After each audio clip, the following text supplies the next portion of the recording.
lahat. Ngayon ay January 2. Happy New Year po sa lahat, mga kaibigan. Plumbing works po, no? Aking ina-align yung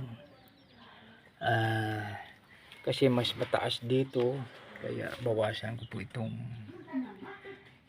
lansunis, no? Para mabaon siya ng konti, para dadalo yung tubig. So ito po, mga kaibigan, no? Ang perfect pala, no? Pag mag-level po tayo, ang pinaka-perfect ay ang hose na may tubig. Kasi malaman natin yung kuwan niya, no? So, naimbento ng matao, no? Ganun, yung mga karpintero, ang galing magamit ng hose. So, mabalance nila, no? Ibig sabihin na ma-level talaga nila dahil sa hose na may tubig. So, ganun po, mga kaibigan, hindi makadalo yung tubig mula po doon. Dahil mas mataas dito, kaya ibaba po siya, no?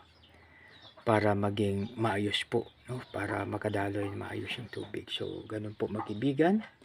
Sa muli, no? Gawin po natin ang lahat na mayroong pag-ibig, no? Doing everything with love. Isang maganda, mapagpala, mapagbiyaya at makadiyos po na maga sa bawat isa. God bless us all.